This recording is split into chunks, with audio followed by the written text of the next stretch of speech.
हाँ अरविंद, आवाज मिल रही है? जरा अरविंद को बोलो। वही फ्रीज हो गया।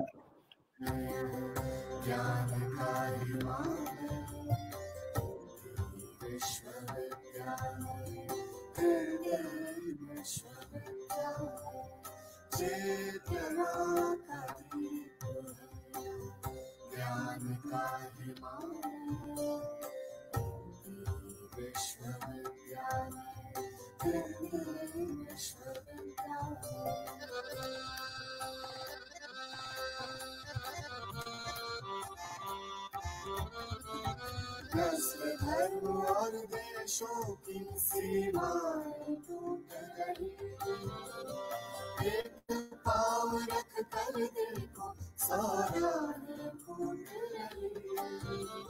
सत्य अहिंसा और शोध के,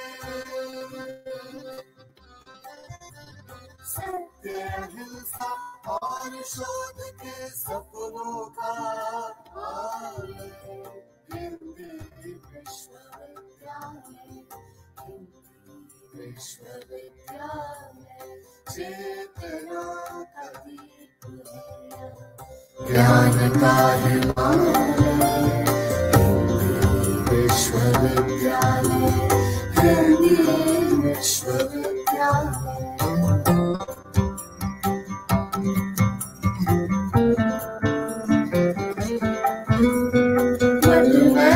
चट्टानों का वर्धाता है जो पठार, बंजर पर हरियाली की जय का प्रतीक साकार। दुर्लभ पांडुलिपियों का, दुर्लभ पांडुलिपियों का यह अनुपम संग्रहार।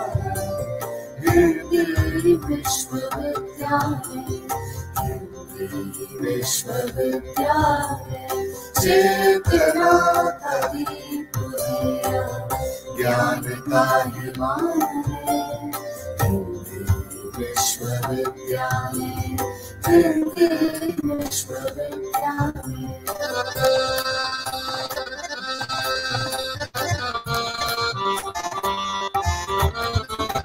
विद्या बुद्धि बनी शांति इस तपोभूमि का ताप बने, चिंतन का लाभ बने, अपने दीपक आप बने। अंधकार के विरुद्ध है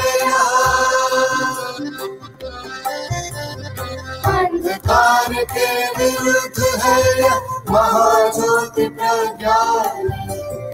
हिंदी विश्वविद्यालय, हिंदी विश्वविद्यालय चेतना का दीप है, ज्ञान का हिमालय। हिंदी विश्वविद्यालय, हिंदी विश्वविद्यालय। महात्मा गांधी अंतर्राष्ट्रीय विश्वविद्यालय, हिंदी विश्वविद्यालय, हिंदी विश्वविद्यालय, हिंदी विश्वविद्यालय।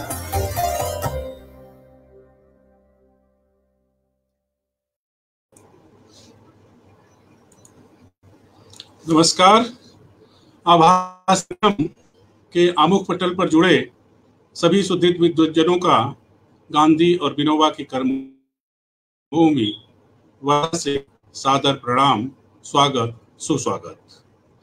महात्मा गांधी अंतर्राष्ट्रीय हिंदी विश्वविद्यालय वर्धा द्वारा परिकल्पित उत्प्रेरित एक नवाचारी उपक्रम है, अनुष्ठान है बोधिसत्व बाबा साहेब ई ज्ञान श्रृंखला, जिसका पिछला ज्ञान सुगंध से सराबोर छठवां पुष्प आज आप सबके समक्ष प्रस्तुत है।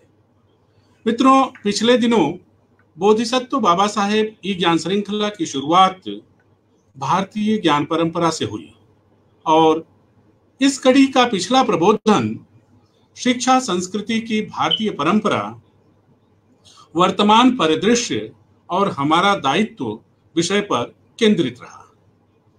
विश्वविद्यालय के माननीय कुलपति आचार्य रजनीश कुमार शुक्ल जी की शिक्षा और संस्कृति के उन्नयन के प्रति दृढ़ इच्छा शक्ति, भारतीयता के प्रति उनका समर्पण, भारतीय बोध के प्रति स्पष्ट दृष्टि तथा समय, समाज और संस्कार के प्रति सजगता का सुफल है यह बोधिसत्व बाबा साहेब ई ज्ञान श्रृंखला।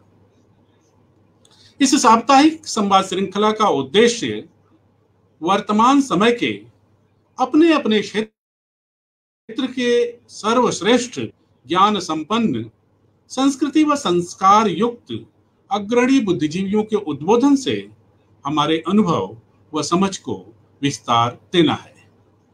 विश्वविद्यालय और ज्ञान सृजन का केंद्र होने के नाते हमारा अकादमिक और सामाजिक उत्तरदायित्व है कि ऐसे सरोकारों को हम संबोधित करें जिससे राष्ट्र का उत्थान हो, समाज संस्कारवान हो और युवा मानस ज्ञान व गौरव बोध से समृद्ध हो। इन्हीं लक्ष्यों को केंद्र में रखकर बोधिसत्व बाबा साहेब ई ज्ञान श्रृंखला का निरंतर अविरल संचालन प्रसारण किया जा रहा है।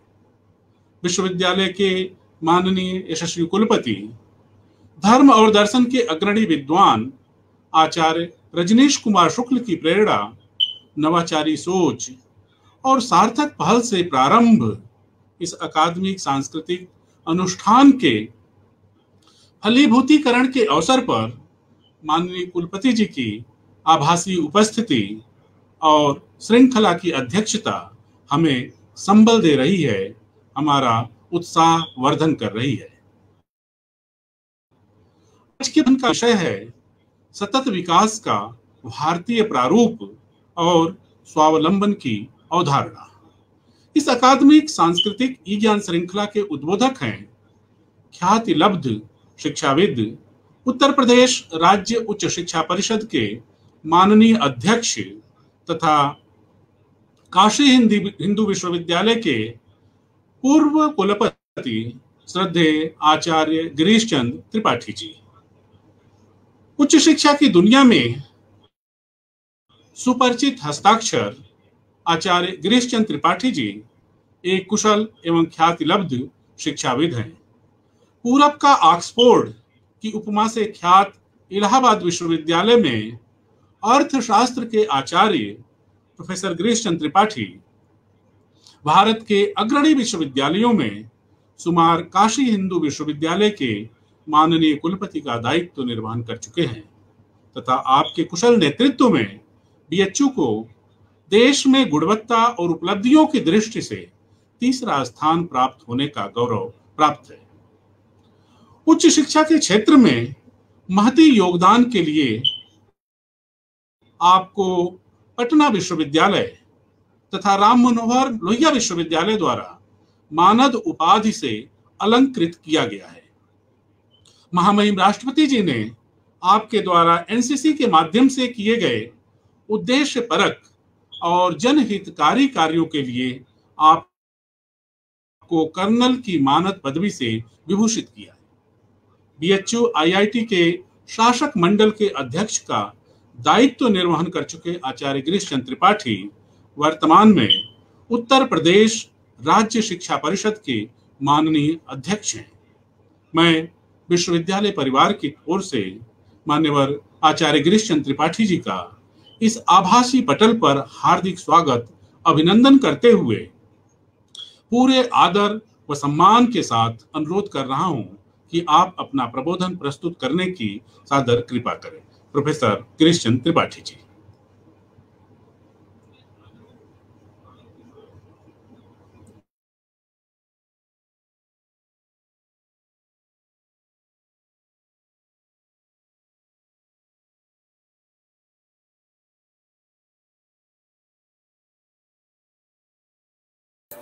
सर माइक म्यूट है आपका, वो अनम्यूट कर लीजिए कृपया।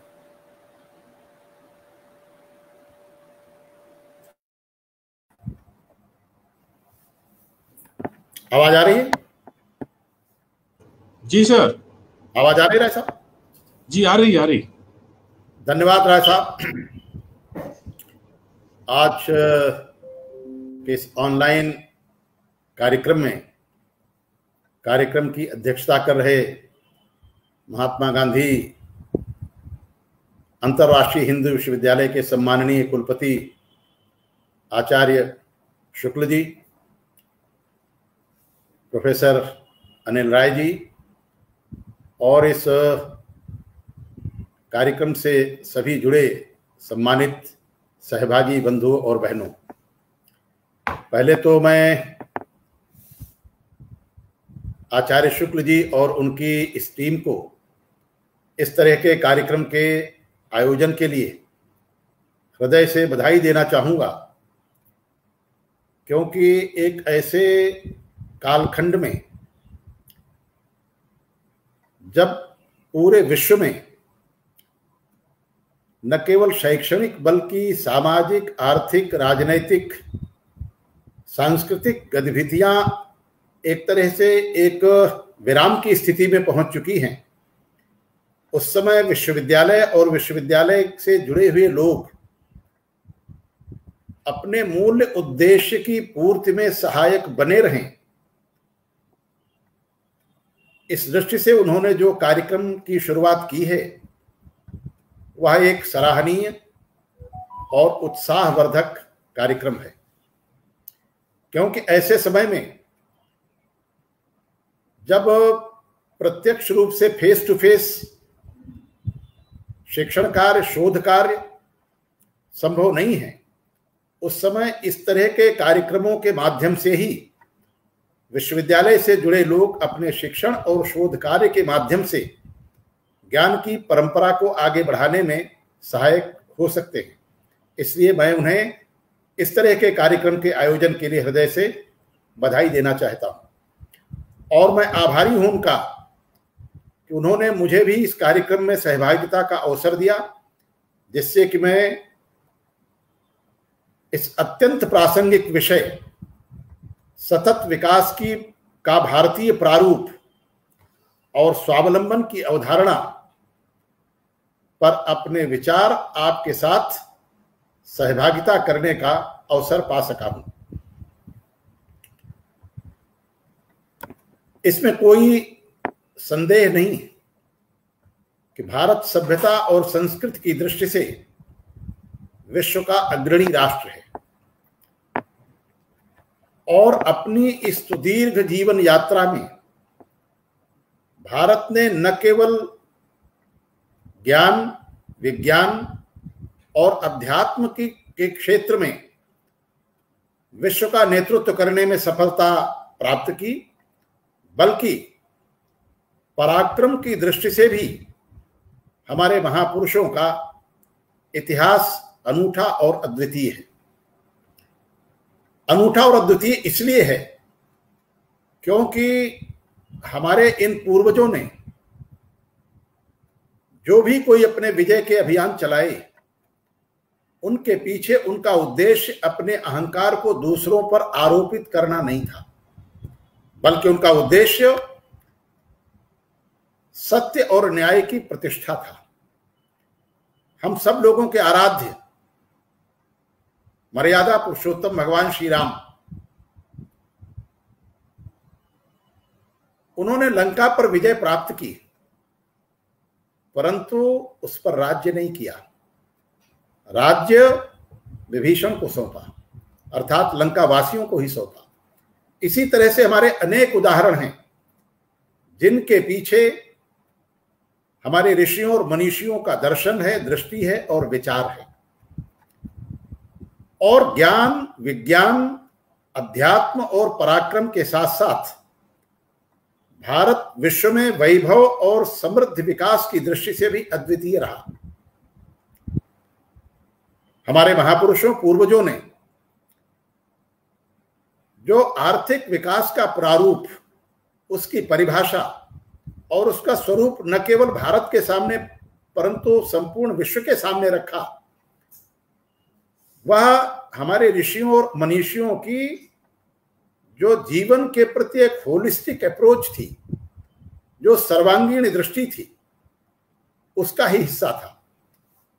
क्योंकि हमारे मनीषी पूर्वजों ने अपने जीवन भर की साधना के परिणाम स्वरूप परमात्मा की इस सृष्टि के गूढ़तम रहस्यों का साक्षात्कार और सत्य का उद्घाटन करने में सफलता प्राप्त की। और उस सत्य और रहस्य के उद्घाटन को उन्होंने केवल अपने तक सीमित नहीं रखा, बल्कि उसे उन्होंने संपूर्ण मानवता और सृष्टि के लिए उस विचार को आगे बढ़ाने की दिशा में लगातार काम किया।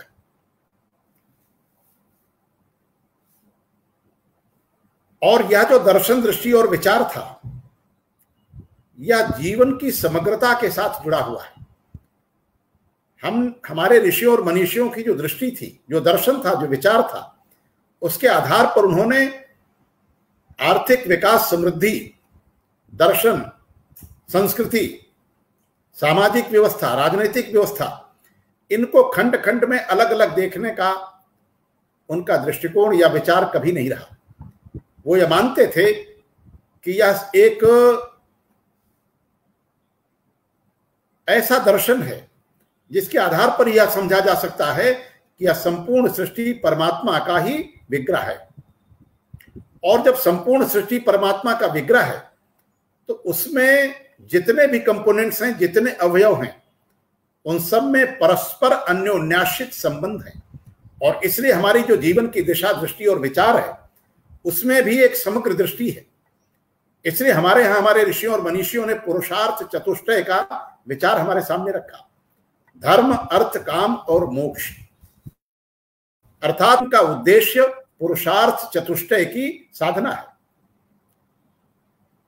परंतु जब हम धर्म, अर्थ, काम और मोक्ष, इन 4 पुरुषार्थों की बात करते हैं तो इन पुरुषार्थों में भी अलग अलग भेद दृष्टि नहीं है। अर्थात जब हम धर्म की बात करते हैं तो उस धर्म के विचार के साथ अर्थ, काम और मोक्ष का विचार जुड़ता है। इसी प्रकार से जब हम अर्थ की बात करते हैं तो उस अर्थ के विचार के साथ भी धर्म, काम और मोक्ष का प्रत्यय अपने आप सम्मिलित है। और काम का विचार भी धर्म, अर्थ और मोक्ष के साथ जुड़ा हुआ है। इसी प्रकार से जो मोक्ष, जो हमारा अंतिम पुरुषार्थ है, यह पुरुषार्थ भी धर्म, अर्थ और काम विरहित नहीं है। अर्थात हमारे यहां मोक्ष के 2 स्वरूप रखे गए।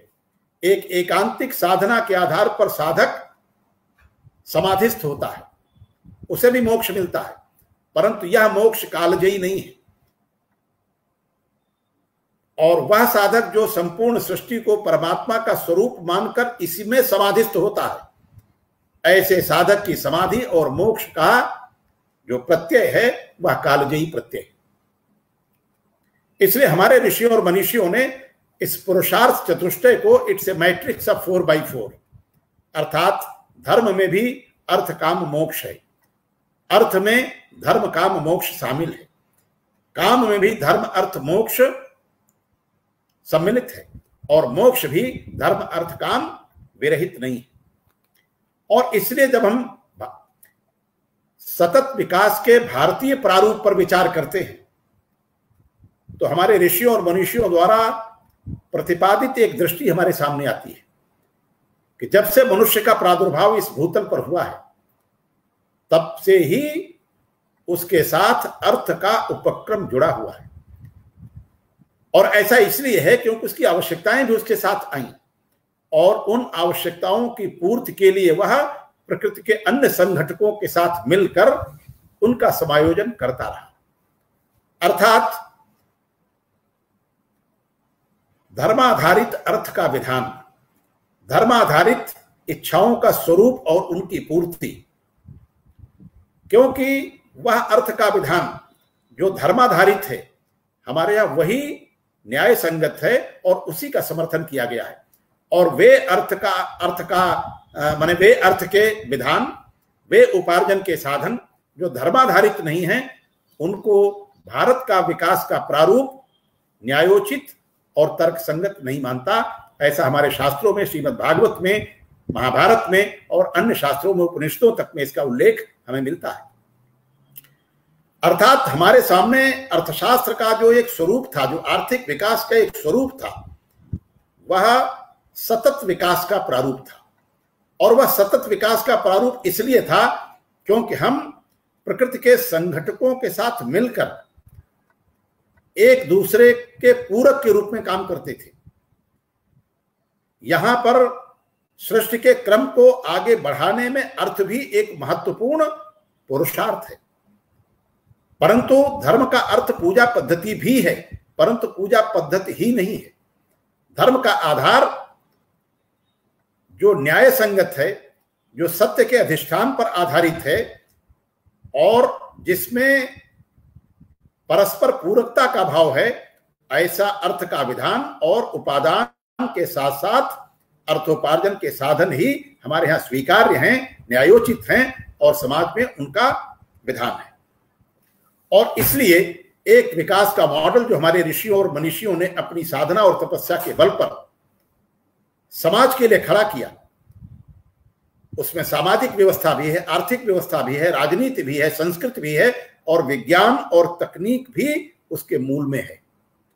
परंतु इन सब के मूल में है भारतीय दर्शन, दृष्टि और विचार, जो यह मानता है कि यह संपूर्ण सृष्टि परमात्मा का स्वरूप है और मैं इसका एक अंग हूं। और ऐसा होने के कारण हम अपने अस्तित्व की सुरक्षा के लिए प्रकृति के संघटकों का सहारा लेते हैं, अर्थात वे हमारे अस्तित्व की सुरक्षा सुनिश्चित करते हैं। परंतु ऐसा करने वाले प्रकृति के वे संघटक हमारे उत्तरदायित्व की भी अपेक्षा रखते हैं, अर्थात वे ऐसा करने में तभी समर्थ होंगे धर्मो रक्षति रक्षिता, अर्थात प्रकृति हमारी सुरक्षा तभी सुनिश्चित करेगी जब हम प्रकृति के संघटकों की सुरक्षा सुनिश्चित करने का संकल्प और विचार लेकर आगे बढ़े। और यही हमारे आर्थिक विकास का, सतत आर्थिक विकास का भारतीय प्रारूप था।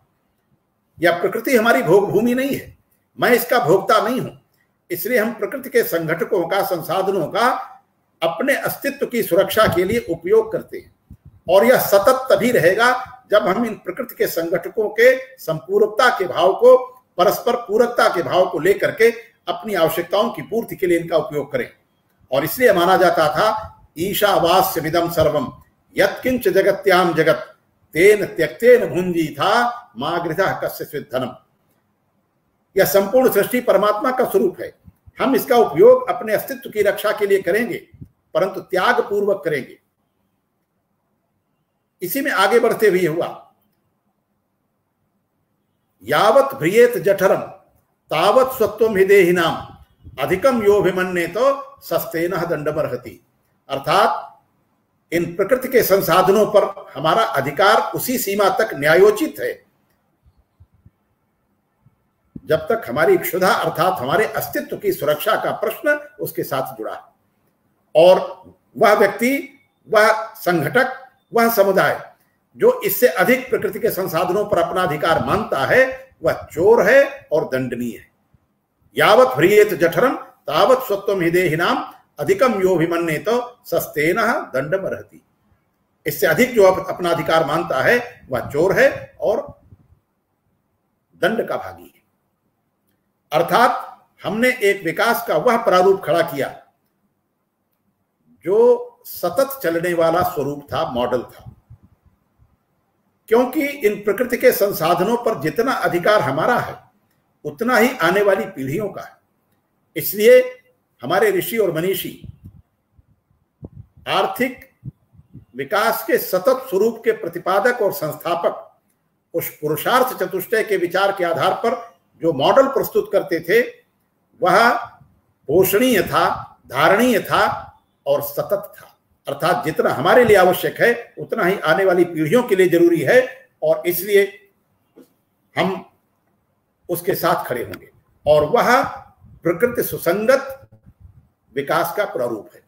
आज इस महामारी ने हमारे सामने कुछ चुनौतियां खड़ी की और उन चुनौतियों के माध्यम से मैं यह मानता हूं एक अर्थशास्त्र के विद्यार्थी के नाते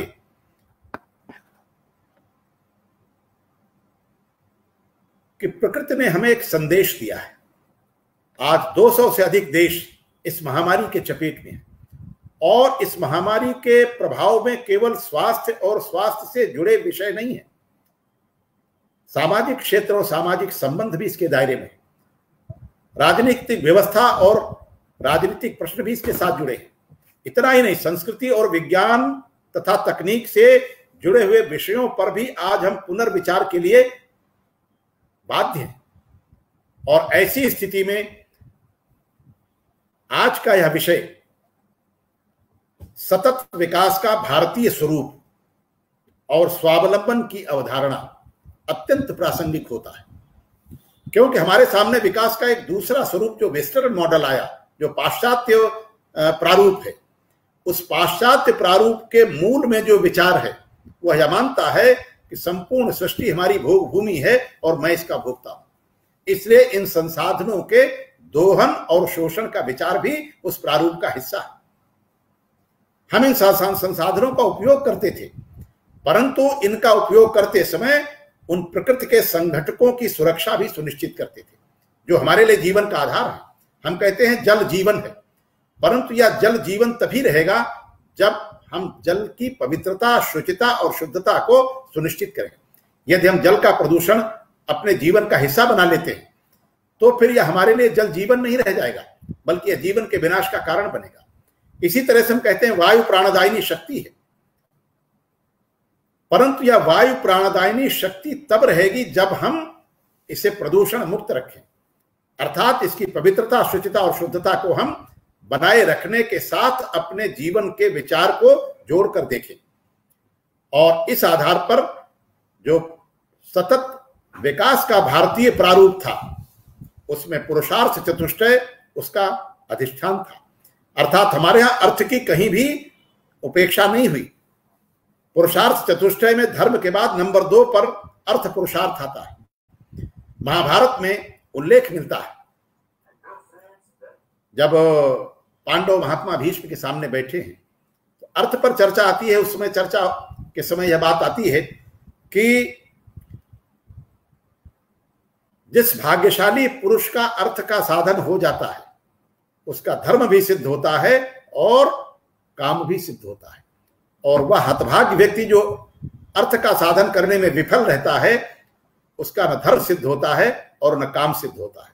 अर्थात हमारे ऋषियों और मनीषियों ने, हमारे पूर्वजों ने, सतत आर्थिक विकास के प्रारूप के संस्थापकों ने अर्थ की उपेक्षा कहीं भी नहीं की है। उन्होंने पुरुषार्थ चतुष्टय का हिस्सा मानते हुए इसे हमारी व्यवस्था का एक अनिवार्य हिस्सा माना है, परंतु वह धर्माधारित व्यवस्था है, अर्थात उसके कुछ नियम हैं, उसका एक दर्शन है, दृष्टि है, विचार है। उस दर्शन, दृष्टि और विचार के आधार पर ही हमारा यह सतत आर्थिक विकास का प्रारूप खड़ा होता है। आज विश्व के सामने एक चुनौती है। पूरी इकोनॉमी, विश्व की ग्लोबल इकोनॉमी जो है, it has been put in a situation of halt. आज दुकानें बंद हैं, स्टोर्स बंद हैं, सड़कों पर आवागमन भी निर्बाध नहीं, अर्थात वह भी प्रतिबाधित दिखाई पड़ता है, और उसका प्रभाव हमारे उत्पादन पर, रोजगार पर, व्यापार पर, समृद्धि और विकास की दर पर पड़ा है। और आज यह माना जा रहा है अनेक राष्ट्रीय और अंतर्राष्ट्रीय सर्वेक्षणों के आधार पर कि ग्लोबल इकोनॉमी की ग्रोथ रेट जो है वो काफी पीछे जा सकती है, यहां तक कि हमारे भारत की ग्रोथ रेट भी निगेटिव हो सकती है। और ऐसे विचारों के आधार पर आज जब हम फिर विचार करने को खड़े होते हैं तो यह बात हमारी समझ में आती है कि हमारे ऋषियों और मनीषियों ने जो विकास का सतत प्रारूप हमारे सामने रखा था वह कितना प्रासंगिक उस समय था और आज भी उतना ही प्रासंगिक हमारे सामने बना हुआ है। ऐसी स्थिति में जिन लोगों ने इस विषय का चयन किया है वे बधाई के पात्र हैं, परंतु वह विकास का प्रारूप था क्या? आज जब इस महामारी के कारण हमारे मैन्युफैक्चरिंग और सर्विस सेक्टर पर एक जबरदस्त प्रभाव पड़ा है, ट्रेड पर प्रभाव पड़ा है, और इसमें भी कोई संदेह नहीं कि आने वाले समय में when this pandemic is over, अर्थात जब यह महामारी समाप्त होगी, उसके बाद भी जो ग्लोबल इकोनॉमी की स्थिति है उसमें अधिकांश अर्थव्यवस्थाएं प्रोटेक्शनिज्म का अर्थात संरक्षणवाद की नीति का आश्रय लेने के लिए विवश होंगी, और ऐसी स्थिति में हमें अपनी समस्याओं का समाधान अपने अंदर ही खोजना पड़ेगा। आज 80 से 90% जो उद्योग हैं उन पर एक प्रतिकूल प्रभाव पड़ा है, और जो ऑर्गेनाइज्ड मोड ऑफ प्रोडक्शन है, अर्थात हमारे सतत विकास के आर्थिक प्रारूप में हम उत्पादन आवश्यकता की संतुष्टि के लिए करते थे, अपने अस्तित्व की सुरक्षा के लिए करते थे, परंतु ऑर्गेनाइज्ड मोड ऑफ प्रोडक्शन जो है, जो वेस्टर्न मॉडल ऑफ प्रोडक्शन है, उसमें माने इन भारत के जो प्रारूप था, उसमें production is insured either for self consumption और for the consumption of family. या तो हम अपनी संतुष्टि के लिए उत्पादन करते हैं या अपने परिवार की संतुष्टि के लिए उत्पादन करते हैं। यहां उल्लेखनीय बात यह है कि हमारा परिवार का विचार बहुत व्यापक विचार है। हम अपने बारे में विचार करते हैं, अपने परिवार के बारे में विचार करते हैं, और गांव भी हमारे लिए परिवार है, जनपद भी हमारे लिए परिवार है, राष्ट्र भी हमारे लिए परिवार है, और संपूर्ण वसुधा हमारे लिए परिवार है। और इस दृष्टि से हम अपनी आवश्यकताओं के लिए, अपने परिवार की आवश्यकता के लिए, और इस भूमंडल में कहीं भी कोई ऐसा समुदाय है, ऐसा कोई व्यक्ति है जिसकी आवश्यकता है, उसकी पूर्ति के लिए हम उत्पादन और रोजगार की सुनिश्चितता करेंगे, यह हमारे विचार का हिस्सा था।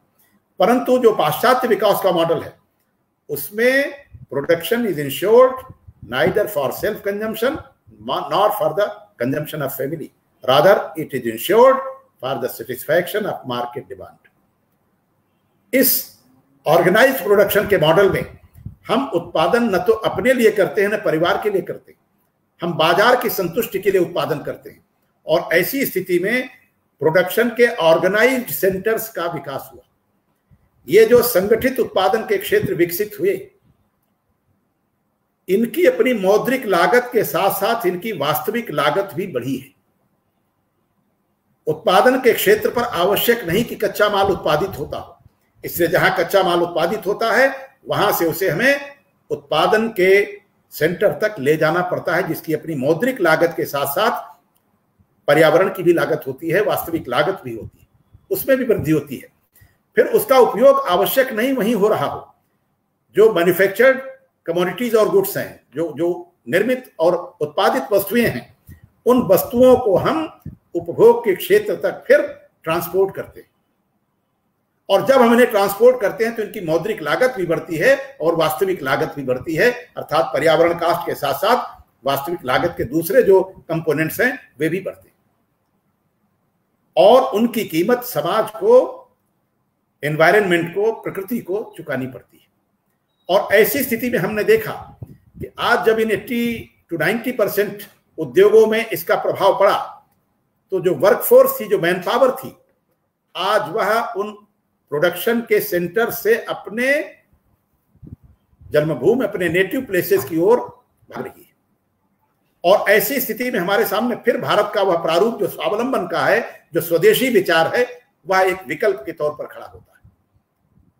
ये जो लोग आज अपने प्रोडक्शन सेंटर से गांवों की ओर आ रहे हैं, इनमें सब एक प्रकार के लोग नहीं हैं। इनमें कुछ स्किल्ड हैं, कुछ सेमी स्किल्ड हैं और कुछ अनस्किल्ड हैं। और ऐसी स्थिति में हमें इनके नियोजन के साथ साथ अपनी अर्थव्यवस्था के साथ साथ संपूर्ण ग्लोबल इकोनॉमी में एक सप्लाई चेन व्यवस्थित करने के विचार पर भी आज इस मॉडल को देखना होगा। पूज्य महामना जी कहा करते थे कि स्वदेशी और स्वावलंबन का विचार और राष्ट्रभक्ति ये दोनों एक ही है। जब हम स्वावलंबन और स्वदेशी की बात करते हैं तो उसका सीधा तात्पर्य राष्ट्र निर्माण का है। हम अपने राष्ट्र को सुदृढ़ करना चाहते हैं, हमारे राष्ट्र के संसाधन देश के लिए हों, देश में हों, यही स्वदेशी का विचार है। और इसके लिए पहला काम होगा कि जो हमारे स्थापित उद्योग हैं उनका संरक्षण और नए उद्योगों की स्थापना। परंतु इस विचार को आगे बढ़ाने के लिए जो दूसरी बात मालवीय जी कहते थे वह यह है कि यह राष्ट्रभक्ति का विचार है, इस विचार को आगे बढ़ाने के लिए, हमें इसको ब्रांडेड बनाने के लिए, ग्लोबल सप्लाई चेन का हिस्सा बनाने के लिए हमें इन पर गर्व करना होगा, इनके प्रति एक श्रद्धा का भाव, भक्ति का भाव और गौरव का भाव भी रखना पड़ेगा, और तभी ये ब्रांडेड हो पाएंगे। अर्थात आज अगर हम स्वावलंबन की और स्वदेशी की बात करते हैं तो यह विचार जो है, हमारे माननीय प्रधानमंत्री जी ने भी यह बात कही है, श्री नरेंद्र मोदी जी ने, कि इसमें हमें रिफॉर्मिंग की जरूरत है, रिस्ट्रक्चरिंग की जरूरत है और ट्रांसफॉर्मिंग की जरूरत है। हमारा जो स्वावलंबी मॉडल है, अर्थात हम एक दूसरे के शोषण के विचार पर आधारित प्रारूप के बजाय हम एक ऐसा विचार आर्थिक विकास का रखते हैं जिसमें हम लोग एक दूसरे के पूरक हैं, और पूरक रहने के साथ साथ हमारा जीवन स्वावलंबी है। क्योंकि अगर सुख हमारे जीवन का आधार है तो सर्वम परवशम दुखम सर्वमात्म वशम सुखम एतद विद्यात् समासेन लक्षणम सुख दुखयो। अगर सुख का संक्षेप में लक्षण हमें सोचना हो, बताना हो, तो एक ही है कि अगर हम अपने ऊपर निर्भर हैं तो हमारे सुख का आधार स्पष्ट है, और यदि हम दूसरे पर निर्भर हैं तो इसके विपरीत हमारे दुख का आधार भी संक्षेप में स्पष्ट और सुविचारित है। इसलिए हमारे यहां जो स्वावलंबन का विचार है वह हमारे सुख के उद्देश्य को, अर्थात उस पुरुषार्थ चतुष्टय के विचार को, मनुष्य के जीवन के उद्देश्य को पूरा करने का सबसे बड़ा और पहला और आखिरी अधिष्ठान है कि हमारा जीवन स्वावलंबी हो, आत्मनिर्भर हो। हम एक दूसरे की मदद करेंगे, परंतु ऐसा मदद करने में भी हमारा जीवन स्वावलंबी होगा। तो आज जिस स्वावलंबन और स्वदेशी मॉडल की हम बात कर रहे हैं उसमें सबसे पहली आवश्यकता है, जैसा कि पूज्य महामना जी कहा करते थे, कि हमें कृषि शिक्षा, औद्योगिक शिक्षा, व्यापार शिक्षा और इनके साथ साथ विज्ञान और माने व्यावहारिक विज्ञान और तकनीक की शिक्षा को भी शिक्षा का अनिवार्य अंश बनाना पड़ेगा। आज हमारी जो शिक्षा है इसमें निश्चित तौर पर हम अपने युवकों को राष्ट्र के निर्माण के लिए तैयार कर रहे हैं, परंतु राष्ट्र के निर्माण को तैयार करते समय जब हम थोड़ा गहराई से विचार करते हैं तो इनमें भी कहीं न कहीं उस एक परावलंबी जीवन की ही चेष्टा है। हम ऐसे लोगों को तैयार कर रहे हैं जो जॉब सीकर्स हैं, जो काम करने के अवसर तलाश रहे हैं, जबकि आवश्यकता हमारी ये होनी चाहिए कि हम ऐसे लोगों को तैयार करें जो अवसरों की तलाश करने के बजाय अवसरों का सृजन करें और लोगों के लिए अवसर उपलब्ध कराएं। अर्थात ये जो मैन पावर आज अपने ऑर्गेनाइज्ड प्रोडक्शन सेक्टर्स से अपने गांवों की ओर आ रही है, इसके नियोजन पर विचार करते समय हमें उनके टैलेंट को डॉक्यूमेंट करना पड़ेगा, समझना पड़ेगा, और टैलेंट और डॉक्यूमेंट को समझने के साथ साथ जो हमारे गांवों में पोटेंशियल है, जो क्षमता है, उस क्षमता के साथ साथ उनके इस टैलेंट को जोड़कर नए सिरे से हमें ऐसे उद्योगों की स्थापना करनी पड़ेगी जिन उद्योगों के बल पर भारत आत्मनिर्भर होगा, स्वावलंबी होगा, और एक ऐसा भारत खड़ा होगा जो न केवल अपने लिए विकास का प्रारूप खड़ा करेगा बल्कि पूरे विश्व के लिए एक मॉडल बनेगा। क्योंकि आज जो देश विकास के और समृद्धि के चरमोत्कर्ष पर हैं, उनकी प्राथमिकता विकास और समृद्धि को प्राप्त करना नहीं है, बल्कि प्राप्त किए गए विकास और समृद्धि के दर को, स्तर को बनाए रखना है। अर्थात सतत विकास उनका भी उद्देश्य है, परंतु यह सतत विकास आज उनके लिए एक चुनौती है। वे उसको बनाए रखने में कामयाब नहीं हो पा रहे हैं क्योंकि उन्होंने प्रकृति के नियमों का ध्यान नहीं रखा है, उसकी उपेक्षा की है, और इसलिए उनको भी लगता है कि जो विकास और समृद्धि का स्तर उन्होंने प्राप्त किया है, शायद आने वाली पीढ़ियों के लिए उसको बनाए रखना उनके सामर्थ्य के बाहर है। और इसलिए जो भारत का प्रारूप था वो स्वावलंबी प्रारूप था, स्वदेशी प्रारूप था। परंतु अगर आज हमारे सामने चुनौती खड़ी है तो किसी भी चुनौती को अवसर में बदलने की सामर्थ्य वे लोग रखते हैं जिनमें संकल्प है, विचार है, और संकल्प और विचार के साथ साथ उस संकल्प और विचार के साथ प्रतिबद्धता है।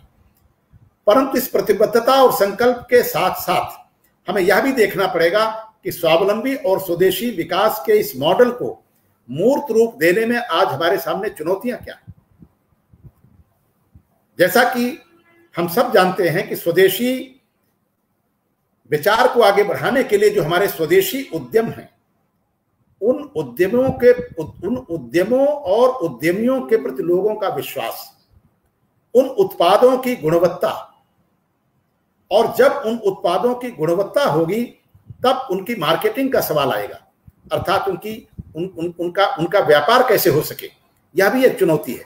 तो जो चुनौतियां हैं, वे सबसे पहली चुनौती है कि हम अपने उत्पादन की गुणवत्ता को ठीक करें। और इस संबंध में हमें अपने जो मानवीय संसाधन हैं, जिनको आज संसाधन कहा जाता है, ऐसे उन मानवीय संसाधनों से जुड़े हुए प्रश्न भी हैं। जैसा कि हमने कहा कि जो लोग आज हमारे सामने हैं, उनमें स्किल्ड लोग भी हैं, सेमी स्किल्ड लोग भी हैं और अनस्किल्ड लोग भी हैं। तो इनमें प्रशिक्षण के माध्यम से आज विश्वविद्यालयों की भी भूमिका बढ़ती है। उन लोगों को भी, विश्वविद्यालय से जुड़े लोग और विश्वविद्यालयों को आज आगे आने की आवश्यकता है। अपने सामर्थ्य के अनुसार गांवों का हम चयन करें और उन गांवों में जो वैशिष्ट्य है, जो पोटेंशियल है, उस पोटेंशियल के आधार पर हम अपने पाठ्यक्रमों में भी उसको शामिल करने के का विचार करें। गांवों का जो स्वरूप है, जो उनकी संरचना है, जो उनका पोटेंशियल है और उनके आधार पर जो उनका भविष्य है, उस पर भी कहीं न कहीं हमारे पाठ्यक्रमों में चर्चा होनी चाहिए। और इसके साथ साथ हमें गांवों को आज एडॉप्ट करने की आवश्यकता है अपने सामर्थ्य के अनुसार, और उन गांवों के पोटेंशियल और वहां के लोगों की क्षमता के अनुसार वहां उद्यमशीलता का विकास हो सके, यह भी आज एक चुनौती है। दूसरी चीज है कि इन मानवीय चुनौतियों के साथ साथ मार्केटिंग की प्रॉब्लम, क्योंकि आज जितना एम्फेसिस उत्पादन पर है, उससे ज्यादा एम्फेसिस हमारा मार्केटिंग पर है, और इसलिए इस पर भी विचार करना पड़ेगा। फाइनेंस की समस्याएं हैं। 20 लाख करोड़ का जो इकोनॉमिक पैकेज हमारे माननीय प्रधानमंत्री श्री नरेंद्र मोदी जी ने घोषित किया है, वह एमएसएमई अर्थात माइक्रो, स्मॉल और मीडियम इंटरप्राइजेस की क्षमता को बढ़ाने की दृष्टि से। हमारे उत्तर प्रदेश में भी हमारे माननीय मुख्यमंत्री श्री योगी आदित्यनाथ जी ने 1 डिस्ट्रिक्ट 1 प्रोडक्ट मॉडल किया है, और ऐसी स्थिति में ये मॉडल, ये प्रारूप उसी स्थिति में अपने स्वरूप को ग्रहण करने में सफल होंगे जब इसके मार्ग में जो चुनौतियां हैं, जो समस्याएं हैं, उनको इंटेलेक्चुअल्स स्वीकार करें, समझें, और उन चुनौतियों का समाधान भी आज हमें खोजना पड़ेगा। और मैं यह कह सकता हूं कि इस तरह के जो आज आप वेबिनार आयोजित कर रहे हैं, इन वेबिनार्स के माध्यम से हम निश्चित तौर पर उन पैराडाइम्स पर पहुंचेंगे जिनके आधार पर हम इस जो वर्तमान महामारी की चुनौतियां जो आज के इस समय में हैं, हम इनका भी समाधान खोजने में सफल होंगे। और आने वाले जो दिन हैं, उन आने वाले दिनों में भी जो समस्याएं हमारे सामने खड़ी होंगी, उन समस्याओं का समाधान करने में भी हमको एक आधार खड़ा होगा, और वह आधार हमारा भारतीय दर्शन, दृष्टि और विचार के आधार पर सतत विकास का प्रारूप है, और वह प्रारूप स्वावलंबी है, स्वदेशी है। एक समय था जब गांव अपने आप में रिपब्लिक थे, वे अपनी समस्याओं का समाधान खुद करते थे, चाहे वे समस्याएं आर्थिक हों, चाहे वे सामाजिक हों, चाहे राजनीतिक हों, सांस्कृतिक हों। क्योंकि किसी भी समस्या का समाधान जब हम करते हैं तो उसके मूल में हमारी दृष्टि क्या है। जहां से हमने शुरुआत की थी कि हमारी सामाजिक, आर्थिक, राजनीतिक, सांस्कृतिक, यहां तक कि विज्ञान और तकनीक के विकास के मूल में भी भारतीय दर्शन, दृष्टि और विचार था। और गांव में जब हम अपनी समस्याओं का समाधान करते थे तो उनके मूल में वह दर्शन, दृष्टि और विचार था। इसलिए वह स्वावलंबी था, स्वदेशी था, और अपने आप में होलिस्टिक था, परिपूर्ण था। आज इसी स्वावलंबी स्वदेशी मॉडल को हमें अपने आर्थिक विकास के सतत स्वरूप को बनाए रखने के लिए समझने की आवश्यकता है, और आज इसके लिए उन बुद्धिजीवियों को भी आगे आना पड़ेगा। क्योंकि कोई विचार कितना भी पूर्ण क्यों न हो, उसमें विसंगतियां आती हैं, उसमें कमियां आती हैं, और हमारे ऋषियों और मनीषियों के इस परिपूर्ण विचार में भी समय के साथ साथ विसंगतियां और विकृतियां आई, जिसका परिणाम था कि हम कोई 700-800 वर्षों तक पराधीनता की श्रृंखलाओं में आबद्ध रहे। और उस पराधीनता की श्रृंखलाओं में आबद्धता का परिणाम केवल राजनीतिक नहीं था, हम आर्थिक दृष्टि से भी पराभूत हुए। ब्रिटेन की औद्योगिक क्रांति से जितना नुकसान हमारी अपनी औद्योगिक पृष्ठभूमि को नहीं हुआ, हमारे उद्योगों को नहीं हुआ, उससे ज्यादा अंग्रेजी अधिकारियों की नीतियों के कारण हुआ।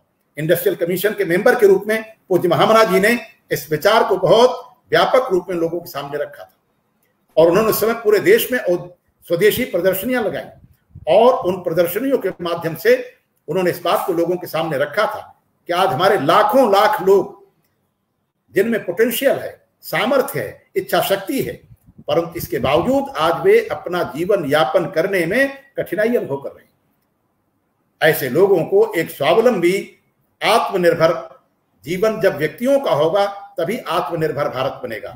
हमारे देश के लोग परोपजीवी हों तो भारत आत्मनिर्भर नहीं बन सकता। इसलिए अगर आत्मनिर्भर भारत बनाना है तो हमें इंडिविजुअल्स को, लोगों को, समुदायों को, गांवों को आत्मनिर्भर बनाना पड़ेगा और उन्हें आत्मनिर्भर बनाने के लिए हमारी जो स्वदेशी और स्वावलंबन की सोच है, उस सोच को समझकर उस दिशा में जो समस्याएं हैं, उन समस्याओं का समाधान भी आज बुद्धिजीवियों के लिए एक चुनौती है। और निश्चित तौर पर जिस तरह के प्रयास आज आप लोगों ने शुरू किए हैं, हम आश्वस्त हैं कि अगर इस तरह के विचार विमर्श आगे बढ़े तो न केवल हम अपनी आर्थिक समस्याओं का समाधान खोजने में सफल होंगे, न केवल हम गांवों को स्वावलंबी और आत्मनिर्भर बनाएंगे, बल्कि हम भारत को भी आत्मनिर्भरता की ओर ले जाने में अपनी भूमिका निर्वाह करेंगे। प्रत्येक व्यक्ति आत्मनिर्भर होगा, प्रत्येक व्यक्ति स्वावलंबी होगा, देश के प्रति भक्तिभाव रखने वाला होगा, तभी एक आत्मनिर्भर भारत खड़ा हो पाएगा। क्योंकि जैसा कि मैंने फिर कहा कि मालवीय जी कहा करते थे, आत्मनिर्भरता, स्वदेशी, स्वावलंबन और राष्ट्रभक्ति ये सब एक साथ चलते हैं। इसलिए आज के दिन मेरा इतना ही निवेदन है कि आत्मनिर्भर भारत बनाने की दिशा में हमारे पूर्वजों ने जो सतत विकास का प्रारूप, स्वावलंबी विकास का प्रारूप और हमारा प्रत्येक गांव एक रिपब्लिक था, उसी तरह की उस दृष्टि पर, और उसका एक लंबा इतिहास भी रहा है, और उस इतिहास के आधार पर आज की परिस्थितियों में उसकी व्याख्या करते हुए पहले लोगों को समझाना पड़ेगा। क्योंकि इसमें इंटरपर्सनल और इंट्रापर्सनल दोनों व्यूज होते हैं। पहले हम चीजों को समझते हैं, इतना काफी नहीं है, क्योंकि शिक्षा का जो उद्देश्य है उसके 4 आयाम हैं। हमारी एक्सेस है किसी सूचना तक, हमने उस पर थिंक किया है, विचार किया है, और विचार करने के साथ साथ हम उसको अपने व्यवहार में भी लाए हैं। परंतु इन सब के बाद अगर हमने आने वाली पीढ़ियों को उसको नहीं बताया तो जैसा हुआ कि 700-800 वर्षों तक हम पराधीनता की श्रृंखलाओं में आबद्ध रहे। ऐसा नहीं कि उस समय लोग जानते नहीं थे, जानते थे, चिंतन भी करते थे, मनन भी करते थे, अपने व्यवहार भी लाते थे, लेकिन कहीं न कहीं दूसरे लोगों को समझाने में हमसे कमी हुई, चूक हुई, जिसका परिणाम हुआ हमारी पराधीनता, जो केवल राजनीतिक नहीं थी, वह आर्थिक भी थी, वह सामाजिक भी थी, वह सांस्कृतिक भी थी, और वह विज्ञान और तकनीक के साथ उद्योग और व्यापार की भी पराधीनता थी। आज शिक्षा के इन 4 आयाम माने अधीत, बोध, आचरण और प्रवचन, इन 4 के आधार पर मैं आश्वस्त हूं, और मैं फिर बधाई देना चाहूंगा अपने बंधु, अपने मित्र, विश्वविद्यालय के सम्मानित कुलपति आचार्य शुक्ल जी को, उन्होंने यह जो विचार श्रृंखला शुरू की है, निश्चित तौर पर इसका प्रभाव केवल विश्वविद्यालय तक सीमित नहीं रहेगा। इस पर लोग अपने अपने ढंग से विचार करके आपस में परामर्श के आधार पर एक आत्मनिर्भर भारत का सतत प्रारूप खड़ा करने में समर्थ होंगे, ऐसा मेरा विश्वास है। आप लोगों ने मुझे एक अवसर दिया, इसके लिए बहुत बहुत धन्यवाद। नमस्कार।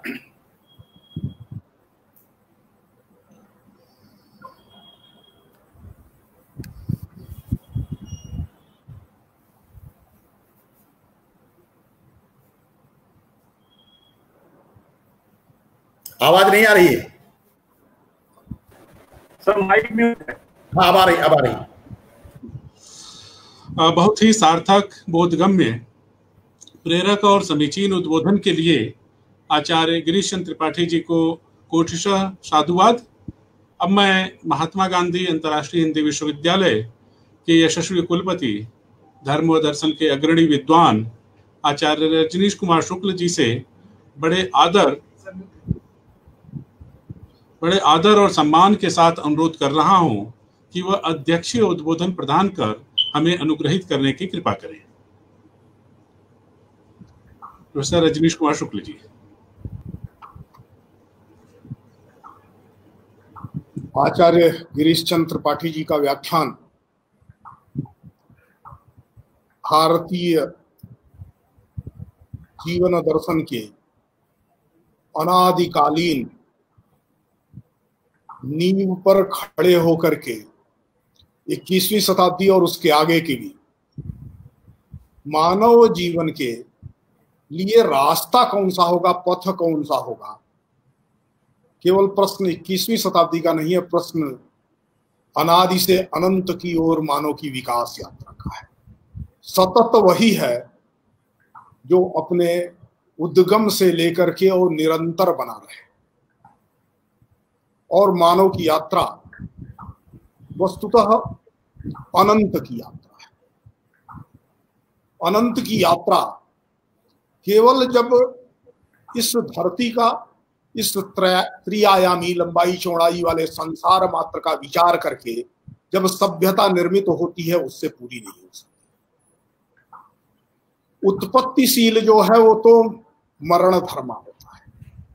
इसलिए अगर हम मानव के सुख के साधनों का उत्पाद कर रहे हैं तो स्वाभाविक तौर पर उस सुख का सैचुरेशन होगा, संतृप्तता आएगी, और जब संतृप्तता आएगी तो सुख के साधन अंततः दुख के रूप में परिवर्तित होंगे। दुनिया ने पिछले 20-25 वर्षों में ही विकास के इस आधुनिक सभ्यता के प्रारूप में यह दुख अनेक बार अनुभव किया है। 400 वर्षों का इतिहास अगर नापा जाएगा तब तो अनेकों बार किया है, लेकिन संतृप्तता ना आए, अपितु और आगे बढ़ने का और अधिक संतुष्टि और आनंद की उत्पत्ति की सभ्यता बनी रहे, इसकी दृष्टि से भारतीय जीवन प्रणाली अत्यंत महत्वपूर्ण है। और इस जीवन प्रणाली को अलग अलग कालखंडों में अलग अलग आचार्यों ने काल के साथ उसका सातत्य करते हुए प्रस्तुत किया है। उन सब का सोदाहरण और ऐसे सूत्रों के साथ जिनका बहुतर भाष्य संभव है, विविध भाष्य संभव है, हमारे सामने जो प्रस्तुति की है आचार्य त्रिपाठी ने, उसके लिए मैं उन्हें विश्वविद्यालय परिवार की ओर से धन्यवाद देता हूं। लेकिन उसके साथ ही स्वाभाविक है कि जब ऐसी चर्चा होती है तो चर्चा को आगे बढ़ाने वाले लोग भी होते हैं। और 2 प्रश्न महत्वपूर्ण आए हुए हैं, संयोग से दोनों आचार्य त्रिपाठी जी की जो शिष्य परंपरा है उसी परंपरा से आया हुआ है। डॉक्टर जयंत उपाध्याय जी का प्रश्न है, आर्थिक रूप से असमानता के संदर्भों में सतत विकास की संभावना नष्ट होती है, कृपया स्पष्ट करें, मार्गदर्शन करें। दूसरा प्रश्न डॉक्टर सूर्य प्रकाश पांडे का है। मैं दोनों प्रश्न सर एक ही बार में बता देता हूं।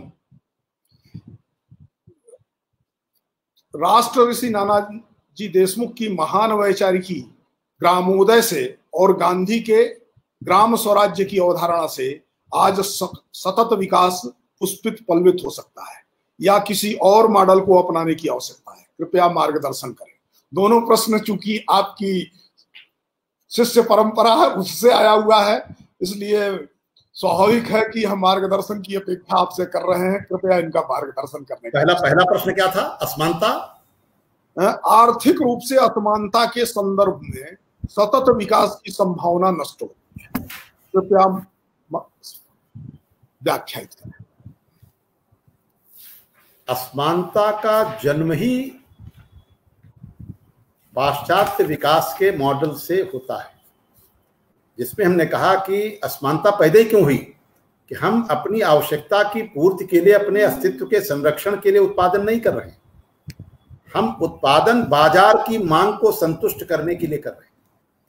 तो ऐसी स्थिति में जब प्रोडक्शन का उद्देश्य ही बदल गया तो फिर उसमें असमानताएं जन्म लेंगी ही लेंगी। और यदि असमानताएं जन्म लेंगी तो फिर विकास का यह प्रारूप सतत नहीं रह सकता, कंटिन्यू नहीं कर सकता, अर्थात यह स्थायी, पोषणीय और धारणीय भी नहीं हो सकता। इसलिए अगर हम भारत के सतत विकास के प्रारूप पर विचार करें, जिसकी मैंने चर्चा प्रारंभ में ही की थी कि हमारे यहाँ उत्पादन अपने परिवार की आवश्यकता और अस्तित्व के संरक्षण के लिए किया जाता था। हमारे यहाँ आर्थिक विकास और समृद्धि जो है वह अपने परिवार, और परिवार का हमारा जो विचार था वह भी संकीर्ण विचार नहीं है। हमने कहा हमारे लिए परिवार, हमारा परिवार है, गांव परिवार है, जनपद परिवार है, देश परिवार है और संपूर्ण वसुधा परिवार है। तो अगर हमारा उद्देश्य अपने और परिवार की आवश्यकताओं की संतुष्टि के लिए उत्पादन सुनिश्चित करना है तो उसमें असमानताओं का स्कोप होता ही नहीं है। असमानताओं की उत्पत्ति ही इसी विचार से होती है कि हम उत्पादन बाजार की मांग को संतुष्ट करने के लिए कर रहे हैं, और वहां पर जो मांग होती है वह अस्तित्व के संरक्षण के लिए नहीं होती। अर्थात if I have capacity to pay, अगर हमारे अंदर, भाई हम हिंदी विश्वविद्यालय में बोल रहे हैं, थोड़ी गलती हो जा रही है बीच बीच में, यदि हम हमारी कोई भी इच्छा आवश्यकता हो जाएगी यदि उस इच्छा की पूर्ति के लिए आवश्यक वस्तुओं की कीमत देने की सामर्थ्य हमारे पास है। इसलिए हमारे यहां आवश्यकताओं की बात नहीं कही गई। यावत भ्रियेत जठरम, अर्थात जब आपकी क्षुधा शांति हो इतने पर ही आपका अधिकार है। और वन हु क्लेम्स मोर, जो इससे ज्यादा क्लेम करता है वो चोर है, और उसका जो विचार है वह पीढ़ियों के साथ अन्याय है, वह सतत विकास की दृष्टि नहीं है। इसलिए भारत का जो विचार है उसमें असमानताओं का स्कोप ही नहीं है, क्षेत्र नहीं है, क्योंकि हम उत्पादन का मॉडल जो है वही हमारा परस्पर निर्भरता का है, पूरकता का है और प्रकृति के साथ सुसंगत जीवन विचार का है। इसलिए असमानताएं जब होंगी तो ऐसा विकास का मॉडल सस्टेन नहीं कर सकता, पोषणीय नहीं हो सकता, धारणीय नहीं हो सकता, सतत नहीं हो सकता। इसलिए असमानताएं न हो यह विचार आवश्यक है, और हमारे सतत आर्थिक विकास के भारतीय प्रारूप का आधार ही यही है कि उसमें असमानताओं की गुंजाइश नहीं है। जब हम अपनी आवश्यकता से अधिक का विधान नहीं करते तो फिर हम जो ज्यादा होगा वो दूसरों के लिए होगा, और हम उतना ही प्रकृति से लेंगे जितना हमारी आवश्यकता है। आज तो हम उत्पादन कर लेते हैं, उत्पादन महत्वपूर्ण है, परंतु उससे ज्यादा उसकी मार्केटिंग इंपॉर्टेंट है।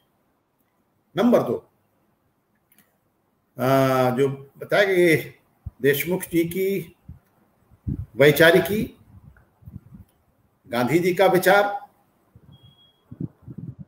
इनके सबके मूल में भारतीय दृष्टि ही है।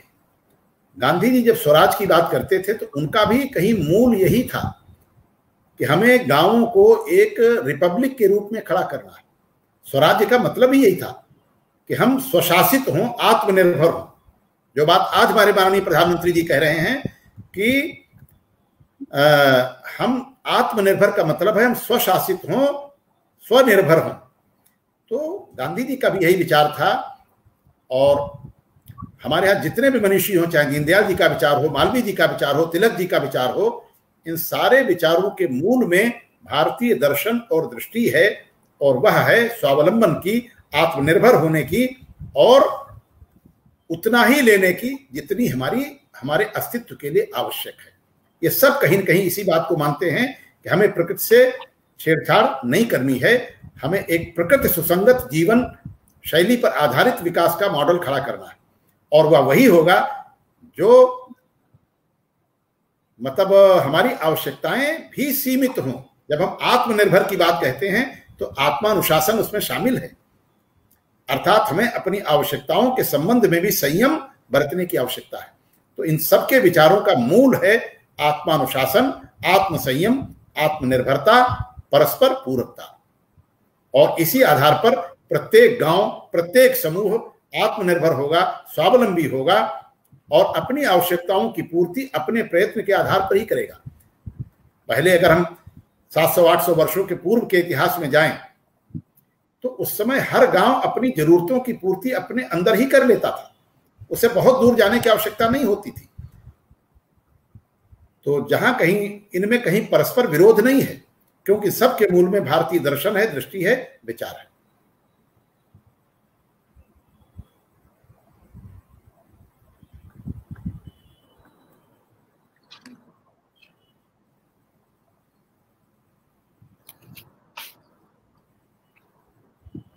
मुझे लगता है कि अब प्रश्नों की गति तेज हो गई है और घड़ी की सुई उस तरफ जा रही है जो हमें इस कार्यक्रम का समाहार करना चाहिए। और प्रश्न ऐसे आ रहे हैं जिनका उत्तर अपने व्याख्यान में एकदम स्पष्टता के साथ आचार्य त्रिपाठी जी ने दिया है। जैसे संदीप वर्मा जी पूछ रहे हैं कि भविष्य में ग्राम्य संरचना को नए रूप में तैयार करने की आवश्यकता है, तो नई रचना का तात्पर्य आयातित रचना नहीं है। नई रचना का तात्पर्य स्पष्ट रूप में भारत की सनातन परंपरा में भारतीय दृष्टि के साथ किस प्रकार से भविष्योन्मुखी जीवन दर्शन स्थापित हो सकता है, विकास का निहितार्थ क्या है, इन सारी चीजों पर एक विस्तृत चर्चा हुई है और उसको दोहराए जाने की कोई आवश्यकता नहीं लगती है। हाँ, और ग्राम्य संरचना का वह मॉडल ब्लूप्रिंट में क्या होगा उसके लिए को बताने के लिए शायद ये एक व्याख्यान कम पड़ जाएगा। और मुझे लगता है कि आगे जब हम चर्चा करेंगे इस पर, हमने शुक्ल जी उसकी चर्चा की है। गांव में जो पोटेंशियल है, जो पोटेंशियल गांव में है, उस पोटेंशियल को, उस क्षमता को समझना पड़ेगा और उनमें गांव में जो लोग हैं उनकी क्षमता को भी समझना पड़ेगा और उसके आधार पर हमें वहां पर उद्योगों की रचना करनी पड़ेगी। अर्थात हमें रिफॉर्म करना पड़ेगा, रिस्ट्रक्चर करना पड़ेगा और तब ये ट्रांसफॉर्मेशन होगा। तो बातें तो कहीं कहीं जो आपने कहा कि आई हैं वो, कि वो हमारा गांव जो है वो रिपब्लिक तब बनेगा, आत्मनिर्भर तब बनेगा जब इन चीजों को हम करेंगे। और साथ ही साथ हमने कहा कि हमें कृषि की शिक्षा, उद्योग की शिक्षा, व्यापार की शिक्षा और अप्लाइड साइंस और टेक्नोलॉजी भी समझनी पड़ेगी कि कौन सी हमारे काम की है। इसलिए अब मैं समाहार करने की कोशिश कर रहा हूं और समाहार करने में कठिनाई यह है कि विषय का वितान इतना विस्तृत है और अपने अध्ययन और अनुभव, बोध और प्रयोग दोनों के आधार पर आचार्यवर ने सतत विकास की भारतीय अवधारणा को आज के कालखंड में व्याख्यायित करने, निरूपित करने का प्रयास किया है। वस्तुतः जिस दृष्टि को सामने रख करके सोचा जाना चाहिए आज विकास के संदर्भ में, उसको सूत्र रूप में आपने प्रस्तुत करते हुए कहा कि संतुष्टि के लिए उत्पादन। तो संतुष्टि के लिए उत्पादन स्व के लिए, अपने परिवार के लिए, अपने परिवेश के लिए होता है। लेकिन अपने उत्पादकता का जो मॉडल स्वीकार किया उसमें माना कि उत्पादकता के स्वरूप बदलते हैं, उत्पादकता और उपभोग के अंतर संबंध बदलते हैं, उसके आधार पर चेतना भी बदलती है और उसे आगे बढ़कर के माना कि बाजार की संतुष्टि के लिए उत्पादन, बाजार की संतुष्टि के लिए उत्पादन अंततः बाह्य होने के कारण, चेतना से बाहर होने के कारण कहीं ना कहीं संतृप्तता को पैदा करता है, ऊब को पैदा करता है और बाजार जाकर के रुकता है। और फिर उसको में भूख पैदा करने के लिए, इच्छा पैदा करने के लिए, कामना पैदा करने के लिए नए दृष्टि से ऐन्द्रिकता का वातावरण रचा जाता है। इस ऐन्द्रिकता के वातावरण में विकास नहीं हो सकता, वृद्धि हो सकती है। और वृद्धि का निरंतर यत्न ही आधुनिक समाज का विकास का मॉडल रहा है। भूख की वृद्धि करो, उत्पाद की वृद्धि करो, फिर भूख की वृद्धि करो। तो मनुष्य के अंदर भूख की वृद्धि करना यानी उसमें लालच की वृद्धि करना, और लालचों की पूर्ति संभव नहीं है। लालच और अहंकार, इन दोनों प्रकार की सभ्यता के दो मॉडल भारत के पूर्व और भारत के पश्चिम खड़े हैं और उन दोनों की टकराहट भी आज दुनिया देख रही है। उस टकराहट का और इन दोनों के द्वारा किए गए विस्तार का परिणाम भी आज दुनिया देख रही है। कोरोना का कालखंड भी इस प्रकार की दृष्टि का ही परिणाम है। ऐसी स्थिति में स्पष्ट रूप से कि स्वावलंबन और स्वावलंबन एक उद्देश्य के साथ, मानव जीवन के उद्देश्य को सामने रख करके, सर्वाइवल ऑफ फिटेस्ट की अवधारणा के आधार पर ताकतवर मात्र के जिंदा रहने की विकास की अवधारणा नहीं, अपितु जियो और जीने दो की अवधारणा के आधार पर, की दृष्टि के आधार पर विकास का मॉडल, स्वावलंबन को आगे बढ़ाते हुए अंत में आत्मचेतन आत्मनिर्भर समाज और व्यवस्था की निर्मित, आत्मनिर्भरता यानी मनुष्य की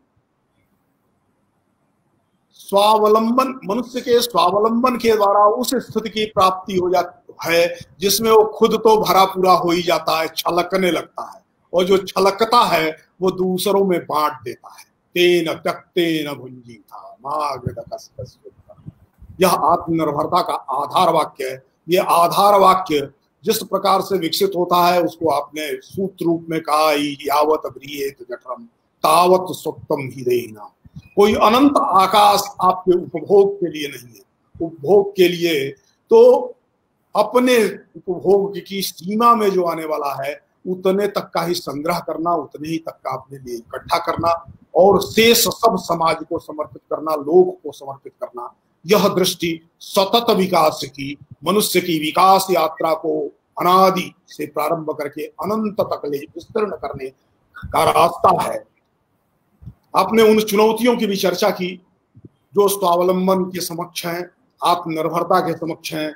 स्वावलंबन, स्वदेशी और आत्मनिर्भरता की चुनौतियां, स्वदेशी के प्रति विश्वास का प्रश्न है, स्वदेशी उत्पादों की गुणवत्ता का प्रश्न है, और स्वदेशी उत्पादों के विपणन का प्रश्न है। गुणवत्ता के निर्माण के लिए बहुराष्ट्रीय कंपनियों ने जिस प्रकार से गुणवत्ता को विज्ञापन का आधार बना दिया है, उसमें एक स्वदेशी के प्रति विश्वास उत्पन्न करना और स्वदेशी के प्रति स्वाभिमान उत्पन्न करना। जब स्वदेशी के प्रति स्वाभिमान होगा तो उसका व्यवहार करना, और जिसको भारत के प्रधानमंत्री ने भी कहा था कि जो आज लोकल है वो अगर हम उसको फोकस करते हैं, उसका वर्तन करते हैं और उसकी चर्चा करते हैं तो आने वाले दिनों में वही ग्लोबल हो जाएगा। इस प्रकार का व्यवहार जब समाज में जहां निर्मित होता है, वह समाज स्वदेशी पर अवलंबित होकर के विकसित होता है। यही गांधी का स्वराज।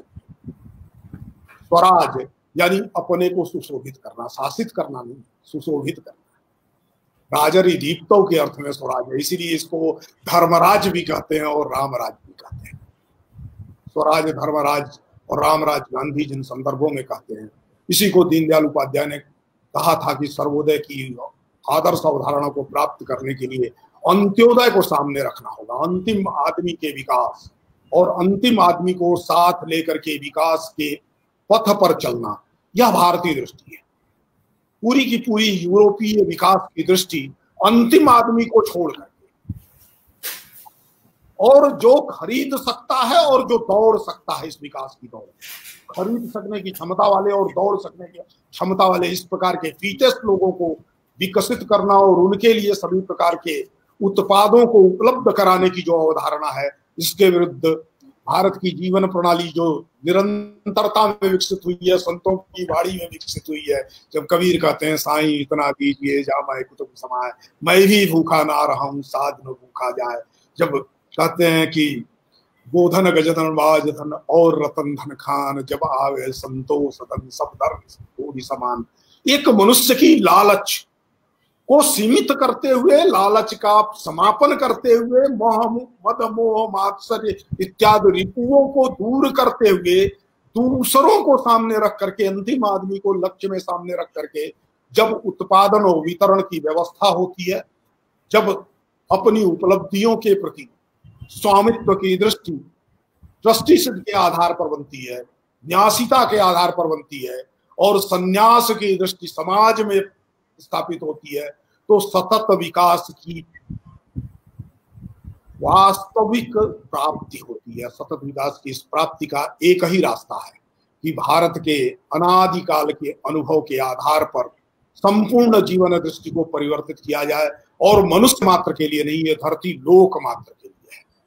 इसलिए भारत की परंपरा रही है कि वृक्ष फलवान हो, कृषि शस्यवान हो, कृषि अनाज देने वाली हो, गौवे दूध देने वाली हो, बादल वर्षा करने वाले हों और मनुष्य सर्वत्र कल्याण का चिंतन करने वाला हो। इस प्रकार की जो वैदिक प्रार्थना है, ये वैदिक प्रार्थना सबको शांति प्रदान करने की प्रार्थना है। शांति यानी आनंद की प्राप्ति, शांति यानी सामरस्य की प्राप्ति, शांति यानी सामंजस्य की प्राप्ति। तब देव शांति, अंतरिक्ष शांति, आप शांति, औषधेय शांति, इस प्रकार की अवधारणा निर्मित होती है।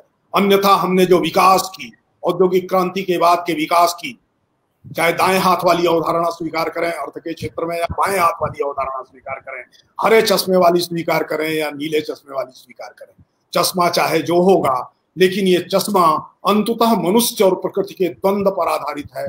और प्रकृति और मनुष्य के द्वंद्व ने मनुष्य को उस स्थिति में ले आ दिया है जब वो संत्रास युक्त जीवन जी रहा है, अपने अस्तित्व के संकट का जीवन जी रहा है, अपने कल के अंधेरे भविष्य का जीवन जी रहा है।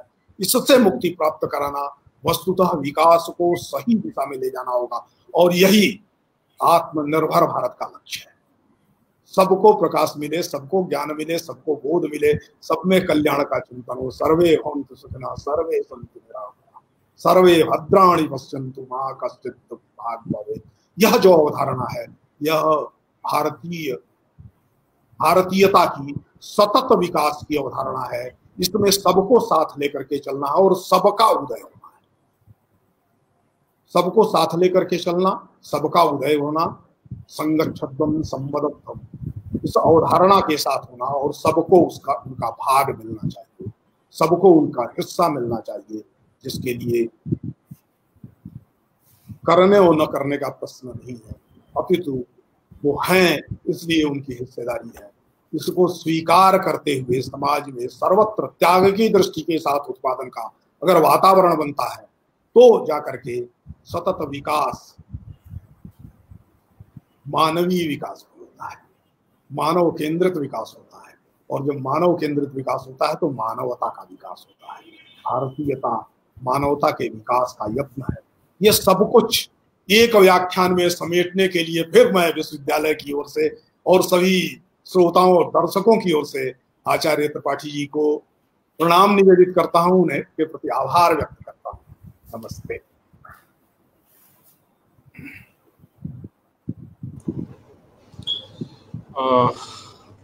आचार्य त्रिपाठी जी, आचार्य गिरीश त्रिपाठी जी के उद्बोधन से प्रश्नाकुलता बढ़ी है, और यह प्रश्नाकुलता जो चैट बॉक्स में प्रश्नों की बौछार दिख रही है, उससे लग रहा है कि जिन उद्देश्यों को ध्यान में रख करके हम लोग इस अनुष्ठान का आयोजन कर रहे हैं, वो उद्देश्य लगभग पूरा होने की तरफ अग्रसर है।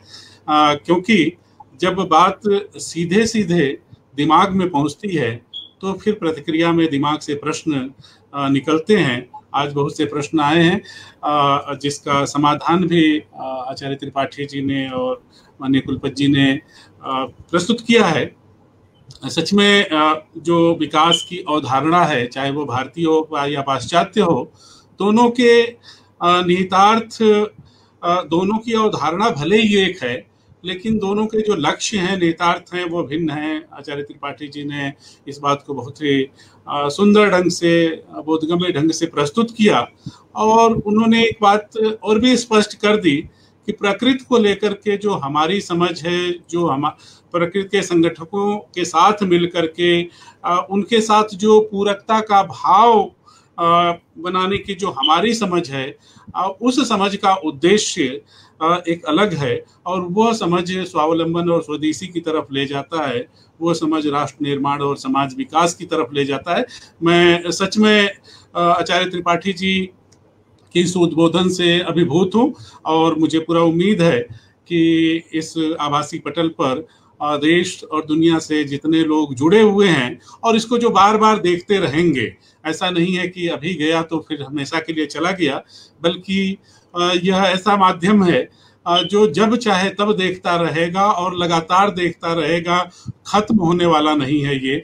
तो इसलिए ये ज्ञान जिस तरह से कभी खत्म नहीं होता है, लगातार बढ़ता रहता है या आगे बढ़ता रहता है, उसी तरह से ये जो आपका प्रबोधन आज का है, वो इस आभासी माध्यम से लगातार लोगों के बीच में बना रहेगा और उससे लोग लाभान्वित होते रहेंगे।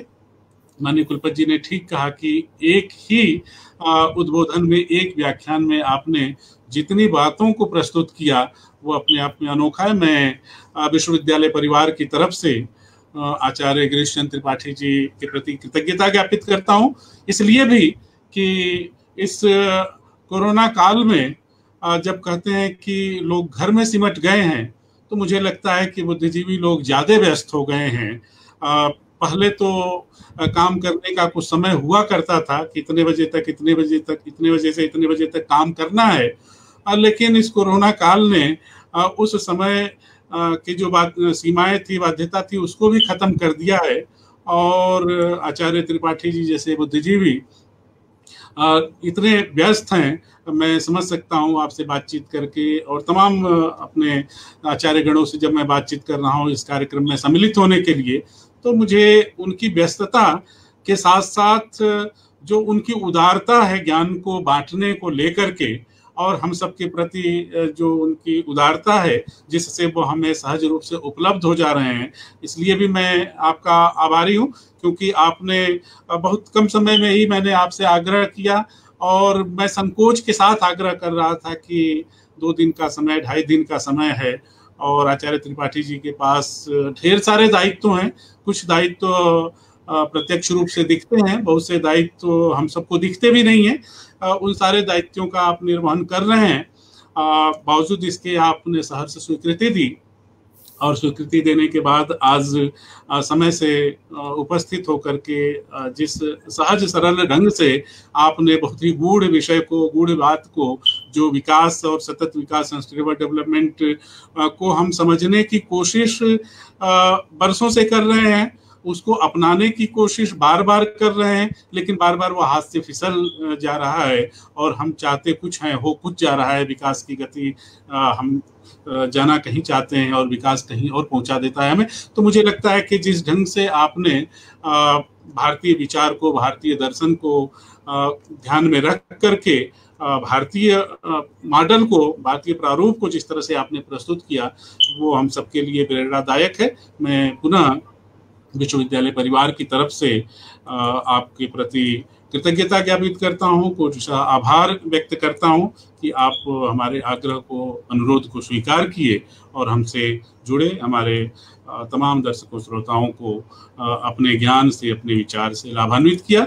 मैं साथ ही विश्वविद्यालय परिवार के हमारे मुखिया और विश्वविद्यालय के कुलपति आचार्य रजनीश कुमार शुक्ल जी, जो मैं बार बार कहता हूं कि आप इस कड़ी की अध्यक्षता करते हैं, लेकिन अध्यक्षता तो सिर्फ कुर्सी की वजह से करते हैं, जिस कुर्सी पर है उस कुर्सी का एक तरह से दायित्व है अध्यक्षता करना, लेकिन आप वास्तव में एक कार्यकर्ता की तरह से, एक जिस भाव से इस कार्यक्रम को शुरू किया गया है, जिस उद्देश्य को ध्यान में लेकर के शुरू किया गया, उसके सच में आप एक तरह से प्रेरणा स्रोत हैं, मार्गदर्शक हैं, और आप लगातार चिंतित रहते हैं, लगातार सतर्क रहते हैं कि ये कार्यक्रम समय से शुरू हो और नियमित रूप से चले।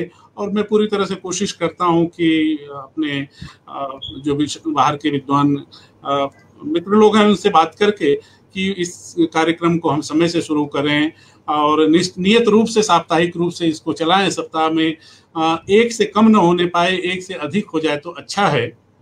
इसलिए मैं आचार्य रजनीश कुमार शुक्ल जी के प्रति भी आभार व्यक्त करता हूं कि आपने एक अवसर उपलब्ध कराया मुझे, और इस अवसर के माध्यम से जो हम लोगों का एक उद्देश्य है कि जो ज्ञान विद्वज्जनों के पास है, उस ज्ञान का किस तरह से लोक व्यापीकरण हो, उस ज्ञान को लोगों के बीच में किस तरह से प्रसारित करके लोगों को प्रेरित करने का काम किया जाए। मैं सच में माननीय कुलपति जी के प्रति भी आभारी हूँ कि आपने इस सुंदर प्लेटफॉर्म के माध्यम से एक ज्ञानवर्धक विचार को प्रचारित, प्रसारित और प्रेषित करने के लिए हमें एक अवसर उपलब्ध कराया है। मैं पुनः आचार्य रजनीश कुमार शुक्ल जी के प्रति आभार ज्ञापित करता हूँ। साथ ही इस श्रृंखला के आयोजन में हमारे कई मित्र प्रत्यक्ष और परोक्ष रूप से जुड़े रहते हैं। मैं विभाग के, जनसंचार विभाग के आचार्य प्रोफेसर कृपाशंकर चौबे जी और हमारे मित्र संदीप कुमार वर्मा जी जो इस कार्यक्रम के आयोजन में लगातार मेरे साथ सहयोगी की भूमिका में रहते हैं, मैं संदीप कुमार वर्मा जी का।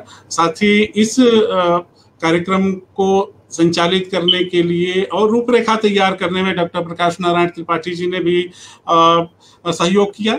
मैं डॉक्टर प्रकाश नारायण त्रिपाठी जी, अरविंद कुमार जी जो एक तरह से हमारे इस प्रौद्योगिकी के समय में तकनीक कहते हैं कि तकनीक के बिना कुछ नहीं हो सकता, और खास के कोरोना काल में तकनीक ने अपने महत्व को, अपने उद्देश्य को और अपनी एक तरह से अपने महत्व को हम सबको बता दिया है।